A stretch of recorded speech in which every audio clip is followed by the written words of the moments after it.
Hello everyone, welcome to Nikita Soni classes and welcome to the biology session. I hope that you people are doing wonderful. आज हम आपका session जो है वो करने वाले हैं एक और इम्पॉर्टेंट टॉपिक के बारे में, that is called as your embryology. आपकी बॉटनी के अंदर गिवन है, मोस्ट इंपॉर्टेंट टॉपिक है क्योंकि ये आपका ऐसा टॉपिक है जो बेसिकली आपकी स्टडी है अबाउट द एम्ब्रियो. अब एंजियोस्पर्म्स क्या है? आपके फ्लावरिंग प्लांट्स हैं, उनके अंदर एम्ब्रियो की स्टडी को एम्ब्रियोलॉजी कहा जाता है. अब आपका एम्ब्रियो कब बनता है? जब आपकी फर्टिलाइजेशन होती है, मेल और फीमेल गैमीट्स जब फ्यूज करेंगे तो जाइगोट बनेगा, जाइगोट के अंदर डिवीजन होगी और वो आपका एम्ब्रियो में कन्वर्ट हो जाएगा. और फिर एम्ब्रियो के अंदर आपकी रिपीटेड डिविजन्स के बाद होगी there is a formation of an organism plants के अंदर. तो यहाँ पर बेसिकली जो आपका मेन इंपॉर्टेंट ऑर्गेनिज्म है वो प्लांट है और प्लांट के अंदर आपको एम्ब्रियो फॉर्मेशन देखनी है, राइट? तो नए सिलेबस के अकॉर्डिंग टू न्यू सिलेबस आपके कौन से मोस्ट एक्सपेक्टेड क्वेश्चंस हैं यहाँ पर, वो हम आज डिस्कस करेंगे. ठीक है, मेरा नाम निकिता सोनी है. I hope that you people are enjoying the sessions और धीरे धीरे करके आपके सेशंस जो है वो उनका नंबर इंक्रीज भी हो जाएगा. आपको सबसे पहले चीज़ों को समझना है, ठीक है, कंसेप्ट को समझना है. अगर किसी को ये सेशंस जो है पीडीएफ के फॉर्म में चाहिए तो आप टेलीग्राम चैनल को ज्वाइन कर सकते हैं, लिंक आपके डिस्क्रिप्शन बॉक्स के अंदर दिया गया है. और कोई भी क्वेरी है, फर्दर क्वेरी है, तो उसके लिए भी आपका जो नंबर है वो डिस्क्रिप्शन बॉक्स में दिया गया है, आप उस पर भी कॉल करके अपनी क्वेरीज जो है वो पूछ सकते हैं, राइट? और बाकी तो all the very best. TGT है, डोंट वरी, सारी चीज़ें हो जाएंगी, सिलेबस भी होगा, ठीक है. नंबर जो है आपकी वीडियोस का वो डेफिनेटली इंक्रीज कर जाएगा क्योंकि मैंने बहुत सारे कमेंट्स देखे हैं जिसमें they were asking for the more and more videos. Definitely होंगी और कुछ ऐसे टॉपिक्स होंगे जो आपके नए हैं और कुछ पुराने होंगे. देखिए, नए टॉपिक्स के चक्कर में पुराने टॉपिक्स को भूल मत जाइएगा. ये अक्सर हम चीज़ों को करते हैं और हमें लगता है ज़्यादा पेपर नए क्वेश्चन से आएगा या नए टॉपिक से आएगा, बट ऐसा नहीं होता है. अगर नए टॉपिक्स इंपॉर्टेंट है तो पुराने भी इंपॉर्टेंट है. जैसे कि आपका प्लांट है, फिजियोलॉजी है, ह्यूमन फिजियोलॉजी है, उससे तो क्वेश्चन आने ही आने हैं. उसके साथ आपका नया सिलेबस को साइमल्टेनियसली कीजिए और वैसे भी उसमें मैक्सिमम टॉपिक्स जो है वो स्टैटिक वाले हैं एक्सेप्ट योर इम्यूनोलॉजी, राइट? तो मैं उसके अंदर भी आपकी कोशिश करूंगी कि आपके कॉन्सेप्ट्स प्लस एमसीक्यूज दोनों ही कर दूं. जितनों को भी, कितनों को चाहिए कि कॉन्सेप्ट और एमसीक्यूज दोनों ही करवाया जाए, वो जरूर मुझे बताइएगा, राइट? चलो, तो क्वेश्चन के आंसर्स हैं और बहुत ही जल्दी जो है वो अब हम लाइव आने की भी कोशिश करेंगे. तो आई thank each and every person जिन्होंने भी हमें फॉलो किया है, जो हमारे सब्सक्राइबर्स हैं, उनके लिए थैंक यू सो मच कि आप लोगों ने सब्सक्राइब किया है. You basically shown the faith. और अब इसी के साथ हम आगे कंटिन्यू होंगे और आगे भी आपकी जो वीडियोस हैं वो ऐसी ही आती रहेंगी, ऐसी ही हम आपको जो है वो हेल्प करते रहेंगे आपके एग्जाम्स के अंदर. And thank you so much for unconditional support and love that you people are basically showing. तो उसके लिए बहुत बहुत धन्यवाद है, राइट? चलिए, तो स्टार्ट करते हैं पहले क्वेश्चन से. पहला क्वेश्चन है आपका, चलेजोगैमी फर्टिलाइजेशन अकर्स इन, किसके अंदर होती है? तो ये क्या है आपकी, दीज आर दी, गैमी का मतलब होता है फ्यूजन हो रहा है यहाँ पर. चलेजल एंड होता है आपका, राइट? चलेजल एंड होता है, एक माइक्रोपाइल एंड होता है. यहाँ पर पूछा है ऐसी फर्टिलाइजेशन किसके अंदर होती है? चलेजल एंड से जिसकी फर्टिलाइजेशन हो रही हो वो कहाँ पर है? हिबिस्कस, डेल्फिनियम, कैजुराना या फिर आपका मॉर्फस, किसके अंदर होती है आपकी? That is your चलेजोगैमी. तो ये आपको बताना है यहाँ पर. तो एक बार चाहे तो वीडियो को पॉज कर लीजिए, ठीक है? नहीं है तो फिर अगर बहुत फ्रीक्वेंटली आंसर्स आ रहे हैं दैट्स रियली गुड, तो आप उसको भी कर सकते हैं, ठीक है? इसका जो करेक्ट आंसर है that is option number C. तो जनरली आपको ये जो दिखाई देती है that is into the casuarina या कैजुरिना. इसके अंदर क्या है? Pollen tube. अब देखो यहाँ पर एक्सप्लेनेशन दी गई है तो आप इसको यूज कर सकते हैं. आपके मोस्ट एक्सपेक्टेड क्वेश्चंस अगर क्वेश्चन से नहीं आते हैं तो एक्सप्लेनेशन से आते हैं. मैं हर बार आपको ये चीज कहती हूँ, प्लीज मेक श्योर कि आप इन चीजों पे ध्यान दें, राइट? तो यहाँ पर क्या है आपका, दिस इज पोलन ट्यूब जो इवेंचुअली रीच करती है माइक्रोपाइल एंड पे ओव्यूल के अंदर एम्ब्रियो में एंटर होने के लिए. कभी कभी ये आपका इसके अलावा, माइक्रोपाइल के अलावा ये कोई और रूट भी आपका पकड़ता है for the entry.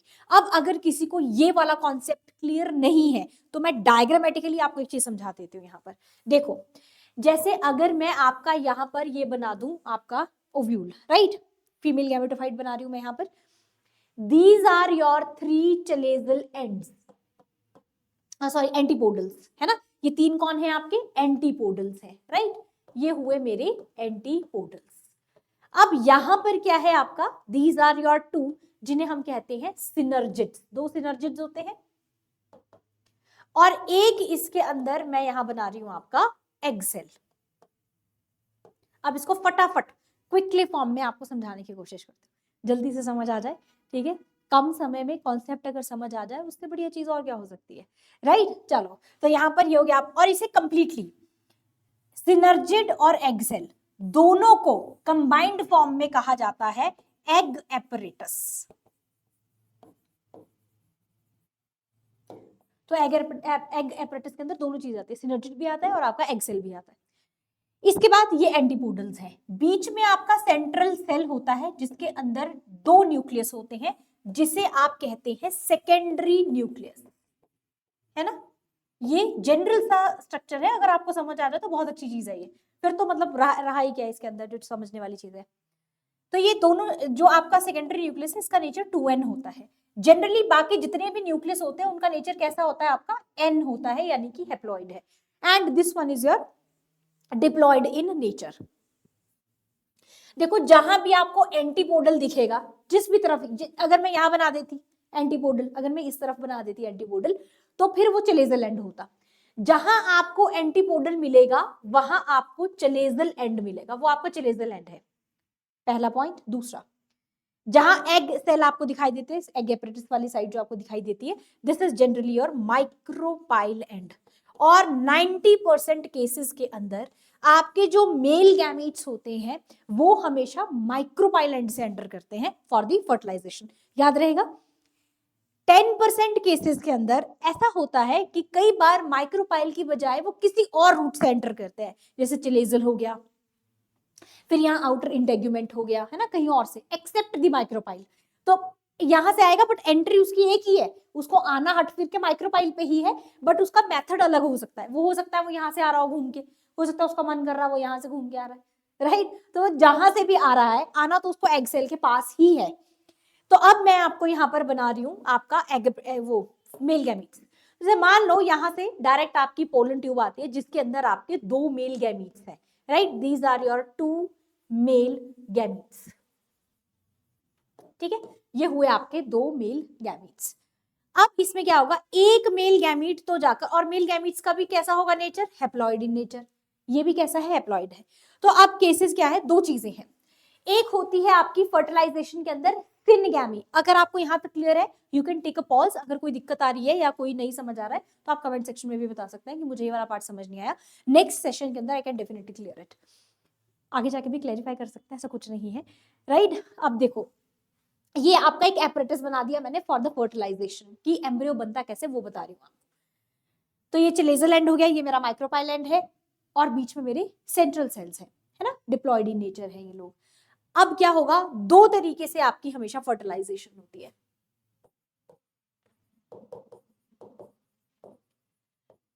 Fertilisation can be of 2 types. कौन सी पढ़ते हो आप, एक पढ़ते हो आप सिनगैमी, और एक पढ़ते हैं आप ट्रिपल फ्यूजन, यही नहीं पढ़ते, है ना। अब इसमें क्या होता है कि आपका ये जो हमने सिनगैमी या देखा है, सिनगैमी के अंदर क्या होता है, जब मेरा एक मेल गैमीट जो कि जनरली कैसा है, हैप्लॉइड इन नेचर है, हैप्लॉइड है वो, अगर वो फ्यूज कर जाए एग सेल के साथ, और एग सेल कैसा था, हैप्लॉइड था, तो n + n is equal to 2n, इसे कहते हैं सिनगैमी। इसे कहते हैं सिनगैमी, जहां पर क्या बन रहा है आपका, जाइगोट बनता है। ये हुआ एक पार्ट। दूसरा पार्ट क्या है, दिस इज ट्रिपल फ्यूजन। अब 2 मेल गैमीट्स आए थे ना मेरे, 2 सेल्ड स्टेज होती है आपकी, एक सेल ने तो फ्यूज कर दिया आपके एग सेल के साथ। दूसरा क्या है आपका, जो बीच में सेकेंडरी न्यूक्लियस था उसका नेचर कैसा था, हैप्लॉइड, सॉरी डिप्लॉइड था, है ना। देखो यहाँ पर ये जो है आपका कैसा है, डिप्लॉइड इन नेचर है। इसके साथ दूसरा मेल गैमीट जब आपका फ्यूज करेगा, सेकेंड मेल गैमीट जब ये आपका इसके साथ फ्यूज करेगा, तो 2n + n कितना हुआ, इज इक्वल टू 3n। तो ये बनता है आपका प्राइमरी एंडोस्पर्म न्यूक्लियस, जो आगे जाकर आपका एंडोस्पर्म बनाता है। तो इसे कहते हैं ट्रिप्लॉइड स्ट्रक्चर बनता है, ट्रिपल फ्यूजन। इसे डबल फर्टिलाइजेशन आप बोल रहे हो, जैसे है ना कि 2 बार फर्टिलाइजेशन हो रही है, एक बार सिनगैमी है और एक बार आपका ट्रिपल फ्यूजन है। ये हो गया आपको क्लियर। अब क्या होता है कि यहां पर हमेशा इसे गवर्न किया जाता है। तो यहाँ पर आपका एक एपरेटस प्रेजेंट होता है जिसे हम कहते हैं फिलीफॉर्म एपरेटस, जो गाइड करता है मेल गैमीट्स को कि उसको एंटर कैसे करना है। यहां से जो यूनिवर्सल फैक्ट बनता है वो ये बनता है 90% केसेस के अंदर आपके जो एंजियोस्पर्म्स है उसमें क्या होगा, आपका माइक्रोपाइलाइन से एंट्री होगी, और 10% केसेस के अंदर अदर फॉर्म्स से भी आपकी फर्टिलाइजेशन हो सकती है, जब वो किसी और तरफ से आ रहा, जब उसने रास्ता ही बदल लिया है अपना। तो उसने रास्ता कहां पर बदला है जी अपना, उसने रास्ता बदला है चलेजल। ठीक, अब ये 3 तरह की है। सबसे पहले आती है आपकी पोरोगैमी। पोरोगैमी किसे कहते हैं, जब पोलन ट्यूब एंटर करे ओव्यूल के अंदर थ्रू दी माइक्रोपाइलन, जो मैंने आपसे कहा 90%। देखो यहाँ पर लिखा है common for most of the angiosperms, ज्यादातर एंजियोस्पर्म्स आपके किससे एंटर करते हैं, पोरोगैमी से ही एंटर करते हैं। फिर आता है दूसरा आपका मीजोगैमी। मीजोगैमी क्या है, मीजोगैमी के अंदर when pollen tube enters through the integuments, जैसे कि कुकुम्बर के अंदर। तो ये भी आपका मोस्ट एक्सपेक्टेड क्वेश्चन बन गया कि कुकुम्बर में आपके जो एंट्री होती है पोलन्स की वो किसके थ्रू होती है, आपके इंटेग्यूमेंट्स के थ्रू होती है। और थ्रू फनिकल्स, अगर फनिकल्स के थ्रू है दैट इज पिस्टैचिया। तो आपका यहाँ पर ये बन गया दूसरा मोस्ट एक्सपेक्टेड क्वेश्चन। अब ये हमने पूछा था कि चलेजोगैमी जो है फर्टिलाइजेशन वो कैसे होती है, तो it enters through the chalazal tissues for the आपकी फर्टिलाइजेशन, जैसे कैजुराना। तो कैजुराना के अंदर fertilisation occurs by the chalazogamy. आ गया समझ, I hope that it is understood now, clear हो गया होगा आपको। ठीक, चलो नेक्स्ट चलते हैं। In a microsporangium tapetum is generally dash layered. तो माइक्रोस्पोरेंजियम, ठीक है, उसके अंदर टेप्टम जो है, टेप्टम किसकी होती है, एंथर की वॉल, सबसे इनर मोस्ट लेयर को बोला जाता है टेप्टम, जिसका मेजर फंक्शन आपको लगता है कि वो नरिशमेंट है, बट उसका और भी फंक्शंस हैं, जैसे प्रोटेक्शन का भी फंक्शन है उसका। तो एक मोस्ट एक्सपेक्टेड क्वेश्चन मैं आपको वैसे बता देती हूँ, टेप्टम के रोल या फंक्शन पे भी आपको क्वेश्चन आ सकता है। पिछले साल पीजीटी में भी आया था कि टेप्टम क्या होता है आपका, तो उसमें ABCD करके दे दिया, D is the all of these, सबको लगा nutrition is the main one, पर ऐसा नहीं, उसमें प्रोटेक्शन भी दिया था, तो वो भी आपको उसी में आ जाता है, राइट। और इनर मोस्ट लेयर तो वो है ही, तो ऑल ऑफ दीज आपको बहुत ध्यान से सवाल को पढ़ना है। यहाँ पूछता है कि किसी भी माइक्रोस्पोरेंजियम के अंदर टेप्टम जो है वो जनरली कितनी लेयर्ड होती है, 1, 2, 3 या फिर 4, कितनी लेयर्स होती है एक टेप्टम के अंदर। टेप्टम खुद अपने आप में एक इनर मोस्ट लेयर है, तो क्या वो डबल लेयर है, ट्रिपल है, टेट्राड कंडीशन है, या फिर सिंगल लेयर स्ट्रक्चर है, ये आपसे यहाँ पर पूछा गया है। And the correct answer of this question is your A, that is it is basically 1 cell thick layer है, और यहाँ पर ऑप्शन नंबर ए हो जाता है आपका करेक्ट। सिंगल लेयर है, ठीक है, 1 सेल थिक सेल है आपका माइक्रोस्पोरेंजियम का, और सेल्स जो होते हैं वो रेडियली अपने आप को एनलार्ज करते हैं and they generally store the food, इसीलिए टेप्टम जो है वो न्यूट्रिटिव इन नेचर माना जाता है, उसका न्यूट्रिशन एक वो माना जाता है, उसका रोल माना जाता है। सेल्स जो यूज होते हैं वो मल्टी न्यूक्लिएटेड होते हैं and they provide nourishment to the developing microspores और द पोलन ग्रेन्स। तो कई बार आपको क्वेश्चन ऐसा भी आ सकता है यहाँ से कि पोलन ग्रेन्स को और क्या बोलते हैं, तो पोलन ग्रेन्स का अदर नेम जो है वो माइक्रोस्पोर्स है, तो कंफ्यूज नहीं होना है, उसमें और करके आंसर, कि बहुत ज्यादा चांसेस हैं कि पेपर में आपको ऐसे क्वेश्चंस भी मिलते हैं। सीधे सीधे क्वेश्चंस अगर आएंगे तो वो सीधे भी अटेम्प्ट नहीं होते हमसे, क्योंकि हम उनको उस लेवल पर पढ़ते ही नहीं है, राइट। चलो नेक्स्ट क्वेश्चन है आपका, ड्यूरिंग माइक्रोस्पोरोजेनेसिस टेप्टम इज, अब देखो जेनेसिस वर्ड अगर आया है तो उसका मतलब होता है फॉर्मेशन, सिंथेसिस, ये आपका एक बेसिकली प्रोसेस है, माइक्रोस्पोरोजेनेसिस का मतलब ही सिंथेसिस या कोई एक प्रोसेस है फॉर्मेशन का। तो इसमें टेप्टम क्या करती है, ये देखो यहाँ पर ये बन गया आपका, it provides nutrition to the developing pollen grains और microspores, they forms archesporium, helps in dehiscence of anther, functions as microspore mother cell. क्या होगा इसके अंदर correct answer, take a pause, सोचो, चाहे तो वीडियो को पॉज कर लीजिए और इसका आंसर कीजिए। इसका जो करेक्ट आंसर है ऑप्शन नंबर ए। तो माइक्रोस्पोरोजेनेसिस के टाइम पीरियड पर जब माइक्रोजेनेसिस हो रही है तो टेप्टम न्यूट्रिशन प्रोवाइड करता है for the developing pollen grain. So obviously इसके रोल्स जो होते हैं वो ऑब्वियसली सिचुएशनल है, सिचुएशन पे डिपेंड करते हैं, तो जो सिचुएशन है उस हिसाब से ही वो आपके वहां पर काम भी करेगा, ठीक। Next, endothelium is related to, endothelium किससे रिलेटेड है ना, एंथर का स्ट्रक्चर है। अब अगर आप में से किसी को एंथर के स्ट्रक्चर में भी प्रॉब्लम आ रही है ना, अब ऐसा मत सोचना कि मैं आपको बोल रही हूँ कि आपको तो हर जगह ही प्रॉब्लम आ रही है, ऐसा नहीं होता है। मान लो आपको प्रॉब्लम आ रही है, सो व्हाट, आती है, जब हम बेसिक चीजें करते हैं तो हमें प्रॉब्लम्स आती हैं एंड इट्स क्वाइट ऑब्वियस। आपको बस मुझे बताना है कि मुझे ये चीज भी समझ नहीं आ रही है, मुझे यहाँ पर भी प्रॉब्लम है। जब आप मुझसे अपनी प्रॉब्लम शेयर करेंगे रिलेटेड टू योर एग्जाम या बायोलॉजी सब्जेक्ट, तभी तो मैं बता पाऊंगी आपको कि आपको कितनी चीजें समझ आ रही हैं, है ना। तो आप मुझे बताना जरूर कि आपको कहाँ पर किस चीज में सबसे ज्यादा दिक्कत आती है, क्योंकि फायदा वही है, तभी फायदा उन चीजों को करके अगर वो आपको पेपर में भी हेल्प कर रही है। एंडोथेलियम एंथर के स्ट्रक्चर के अंदर आपकी लेयर आती है, राइट। तो ये inner most integument of ovule है, inner most wall of anther है, न्यूक्लियर एंडोस्पर्म है या माइक्रोस्पोर है। ये तो मैंने ही बता दिया आपको भी आंसर, ठीक है। इसके एक्सप्लेनेशन में इसका जो करेक्ट आंसर है that is your option number A. So basically जो आपकी एंडोथीलियम है ये इनर मोस्ट इंटेग्यूमेंट है ओव्यूल के अंदर, है ना। Inner most wall of anther नहीं हो सकता क्योंकि वो टेप्टम है। इनर मोस्ट वॉल इसलिए नहीं क्योंकि वो टेप्टम है आपकी। इंटेग्यूमेंट ऑफ ओव्यूल जो है वो जरूर है कुछ प्लांट्स के अंदर, ठीक है। इसका ऑप्शन नंबर जो है दैट इज द A1 है ना। ये क्लियर है ना आपको। This is your in some plants unitegmic और या फिर टेन्यू न्यूकैलिट ओव्यूल्स जो होते हैं वो आपके न्यूकैलिस के डिजेनरेट होते हैं अर्ली स्टेज के ऊपर। कुछ ओव्यूल्स के अंदर इनर मोस्ट लेयर जो होती है इंटेगुमेंट की वो स्पेशलाइज्ड हो जाती है ताकि न्यूट्रिटिव फंक्शन परफॉर्म कर सके to the growing embryo sac. तो उसमें क्या आएगी आपकी एंडोथीलियम, देखिए specialised tissue is called as endothelium. Next question.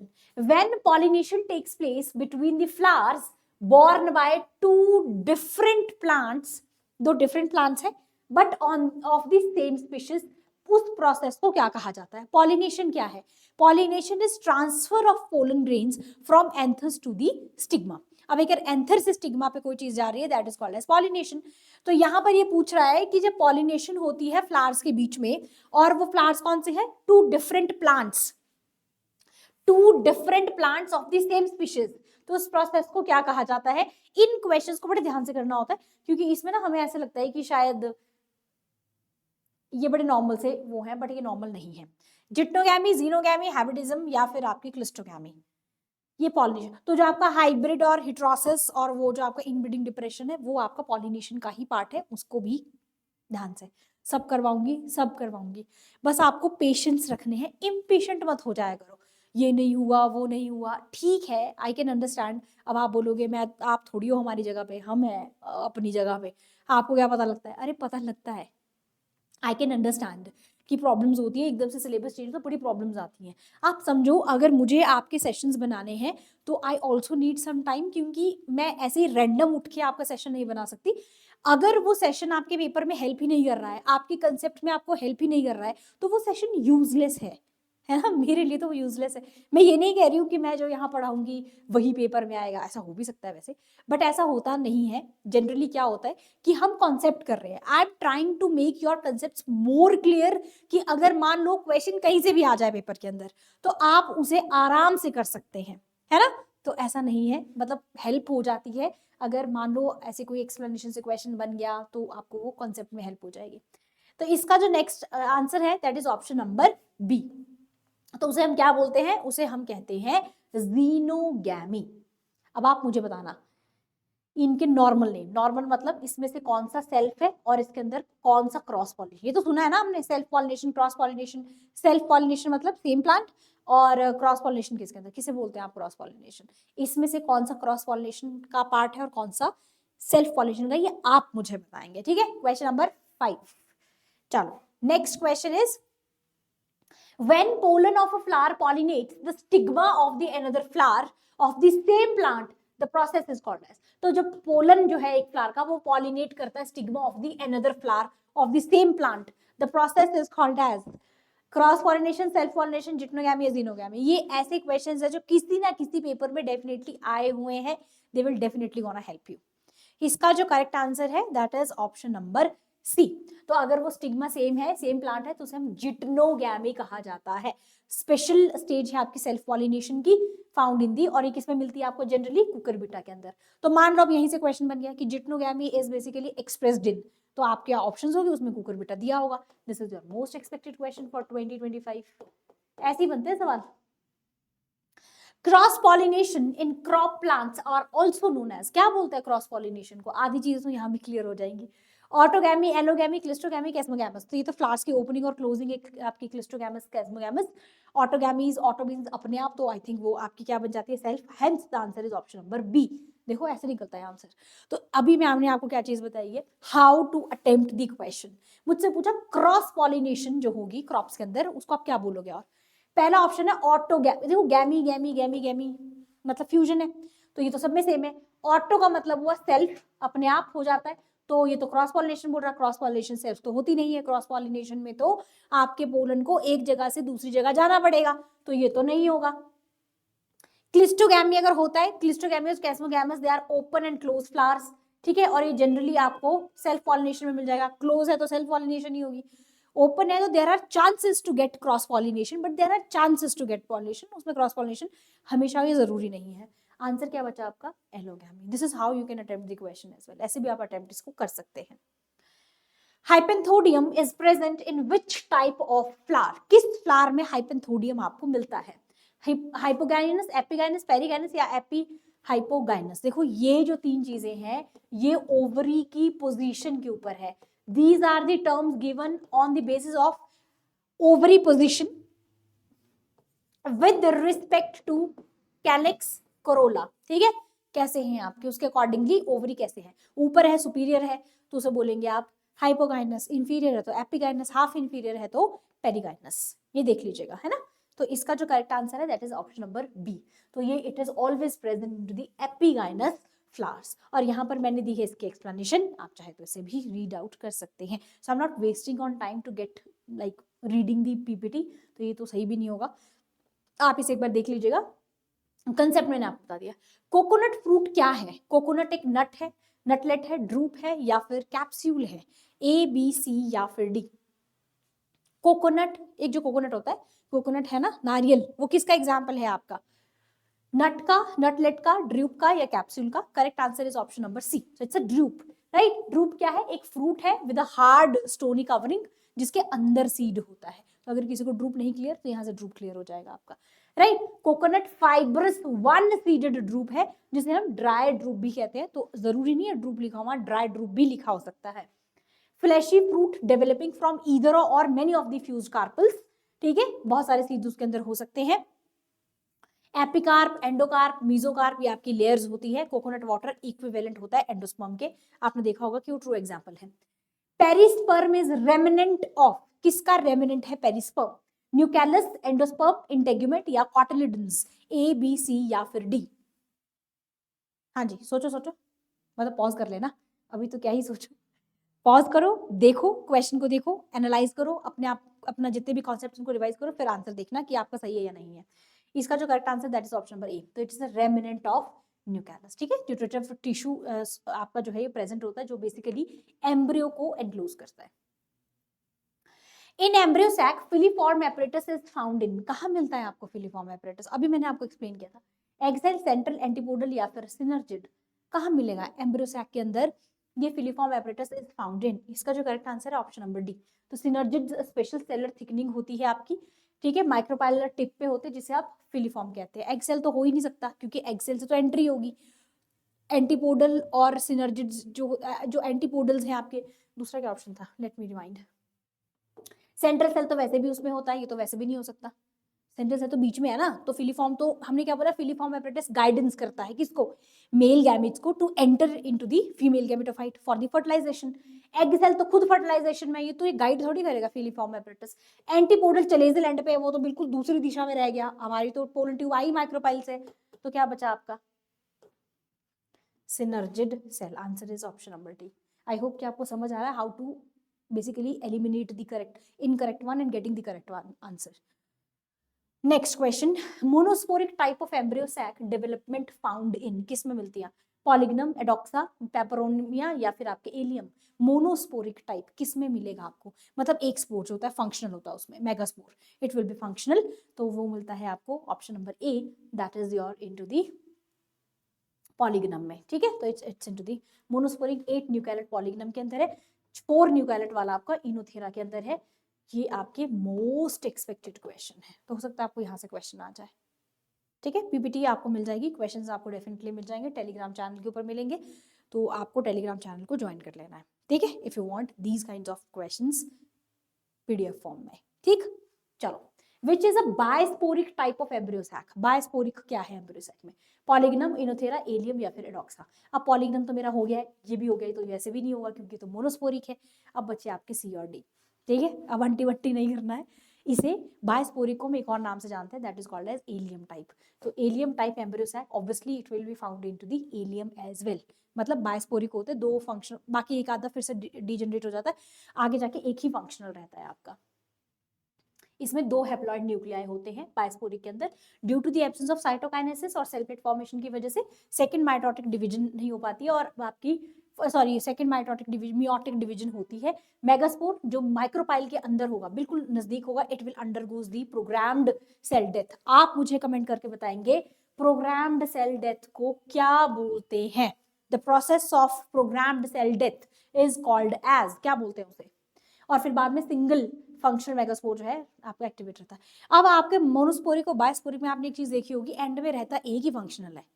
Monosporic में शुरू से एक है, बायस्पोरिक में दो से शुरू होता है, एक पे खत्म हो जाता है और फिर एक डीजनरेट हो जाता है और एक ही रहता है आपका। ठीक है, next is which of the following statement is not correct. इसमें से कौन सा स्टेटमेंट सही नहीं है? Auxins are effective in producing the parthenocarpic fruits. Parthenocarpic fruits are seedless. Only gibberellins are effective in producing the parthenocarpic fruits. Parthenocarpy escapes the fertilization. तो सारी चीजें पार्थेनोकार्पी पे ही है। बेसिकली पार्थेनोकार्पी को मेजर रखकर आपके 2 से 3 PGRs जो है वहां पर मेंशन करते हैं। आपको इसमें बताना है which one of the following is the correct one, and the correct answer of this question is option number C. Only gibberellins are effective in producing the parthenocarpic fruit. ये करेक्ट नहीं है।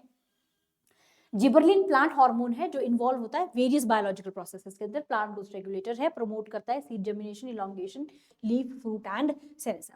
Parthenocarpy natural और artificial production है fruit की without seeds in a plant. तो कोई भी कर सकता है आपका। ठीक है, next, the embryo sac is bounded by the wall of, किसकी वॉल होती है एम्ब्रियो सैक के बाहर? मेगास्पोरोफिल, एंडोस्पर्म, मेगास्पोरेंजियम या फिर मेगास्पोर। ए, बी, सी या फिर D. Which of the following is the correct one? And the correct answer of this question is your C. So it is bounded by the wall of megasporangium. मतलब कि अब आप मुझे बताएंगे megasporangium को और क्या बोलते हैं?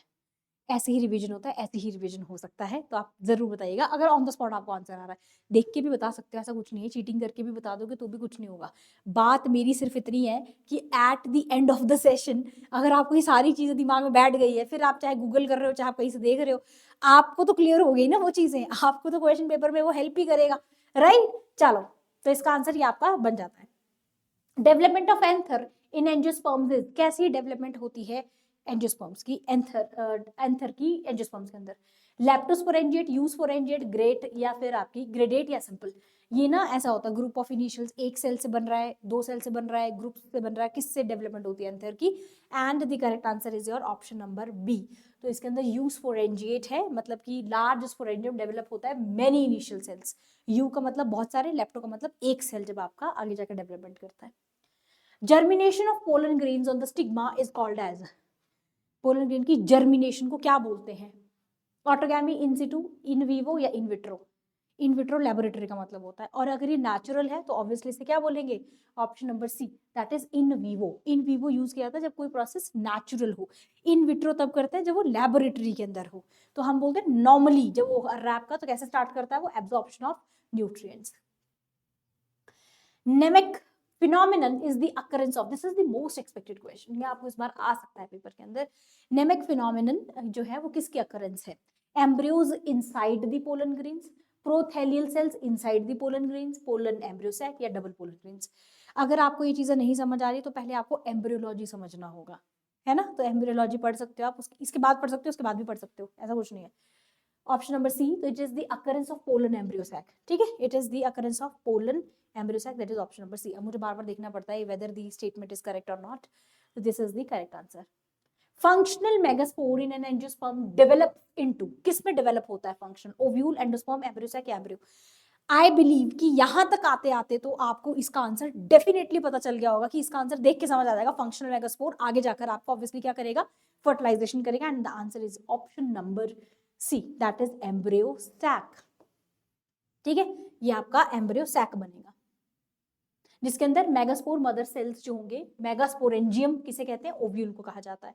इसमें 4 मेगास्पोर्स होते हैं, 3 डीजनरेट हो जाते हैं, एक ही फंक्शनल रहता है जो कि एम्ब्रियो सैक की तरह काम करता है, which is the female gametophyte.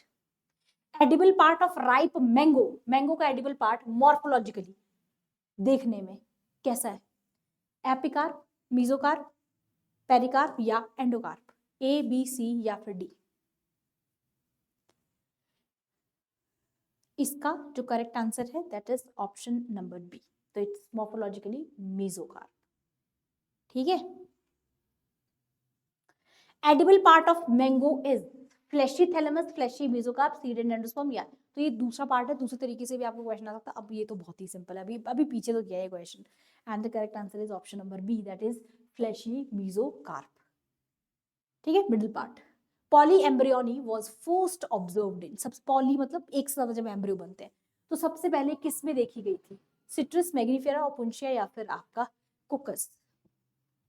Mangifera पता नहीं किसे कहते हैं, तो वहां तो हो ही नहीं सकता, वैसे भी नहीं, कभी भी नहीं देखा वो तो। Correct answer is option number citrus. Citrus fruits के अंदर सबसे पहले आपका देखा गया है पॉली एम्ब्रियोनी।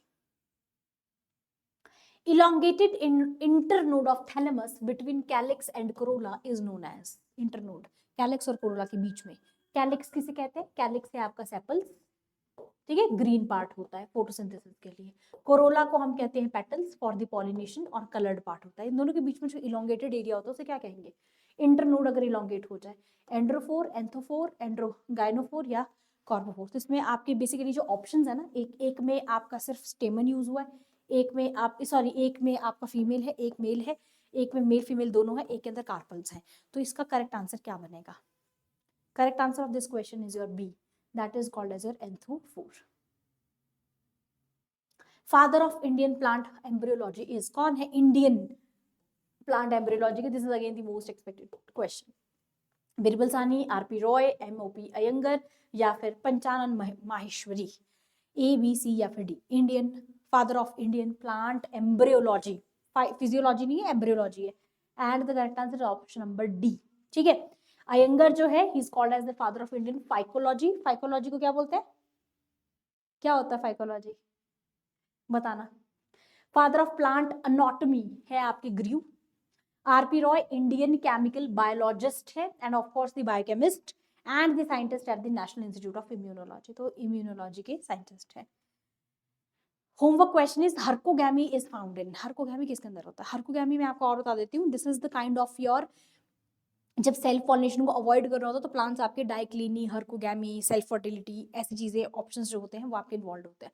तो हर्कोगैमी किस में मिलती है, कॉटन में, कैलोट्रोपिस में, मैरीगोल्ड में या फिर आपका बाजरा के अंदर, किस में मिलेगा आपको ये वाला हर्को। This is basically your homework question, आपको कमेंट करके इसका आंसर बताना है, राइट, कमेंट कीजिए इसका आंसर। और अगर वीडियो अच्छी लगी हो तो लाइक, शेयर, सब्सक्राइब चैनल को जरूर कर दीजिएगा। Thank you so much for today's session, I hope that you people enjoyed this session. कोई भी डाउट हो, कोई भी टॉपिक है तो आप मुझे बता सकते हैं, देखो एक एक करके सारा टॉपिक डाल दूंगी, ठीक है, और जैसे जैसे टाइम लगता रहेगा वैसे वैसे और वीडियोस भी अपलोड कर दूंगी, उसकी भी टेंशन मत लीजिए। बस आपको बहुत ध्यान से चीज़ों को करना है। ये क्वेश्चंस हैं, इसकी पीडीएफ आपको मिल जाएंगी। बहुत ही जल्दी हम मैराथन भी स्टार्ट कर देंगे जहां पर हम आपके बायोलॉजी के एमसीक्यूज को देखेंगे, ठीक है। तो उसमें मिक्स्ड एमसीक्यूज होंगे, ऐसा नहीं होगा टॉपिक वाइज नहीं होगा, मैराथन कभी टॉपिक वाइज नहीं होता है। मैराथन के अंदर I try to do botany का मैराथन अलग और जोलॉजी का अलग, ये हो सकता है, बट ये कभी नहीं हो सकता कि बॉटनी के कुछ पार्ट का मैराथन कर दूं मैं। या तो पूरी बायोलॉजी का मैराथन होगा, या बॉटनी का अलग होगा, जोलॉजी का अलग होगा, ठीक है। और भी कोई टॉपिक हो तो आप मुझे बता सकते हैं, अदरवाइज मैं आपके नए पुराने सारे टॉपिक्स को मिक्स करके चल रही हूँ, पुराना भूलिएगा मत, राइट। तो अगर आपको वीडियो अच्छी लगी हो तो कमेंट करके ज़रूर बताइएगा कि आपको वीडियो कैसी लगी। और टेंशन मत लो, टीजीटी की हो जाएगा, क्वेश्चंस भी हो जाएंगे, प्रैक्टिस भी हो जाएगा, पैनिक नहीं करना है, बिल्कुल नॉर्मली और बिल्कुल काम होके अपने आप को फर्दर जो है वो मूव कीजिए। आपकी प्रिपरेशन बहुत अच्छी है, आपको सब आता है, बस बात सिर्फ इतनी है कि जब हम पे प्रेशर आता तो हमें लगता है हमको कुछ याद ही नहीं आ रहा, हम सब बोल रहे हैं, पर ऐसा नहीं होता है। ट्रस्ट मी, आपको सब आता है, सारी चीज़ें आपको आती हैं। You are preparing it since from 6 months, तो 6 महीने बहुत कम नहीं होते हैं। तो 6 महीनों में कुछ तो पढ़ा होगा ना यार, कुछ तो याद होगा, राइट। नए सिलेबस को छोड़ो, पुरानी चीजें भी तो रिवाइज कर सकते हो। तो ये आपका नया टॉपिक है, बट ये आपका मास्टर्स लेवल का है, टॉपिक्स मैंने आपको करवा दिए हैं। कोई भी और इशू हो तो यू कैन टेक्स्ट और you can comment in the comment section. आज के लिए इतना ही, धन्यवाद, bye bye, take care, bye.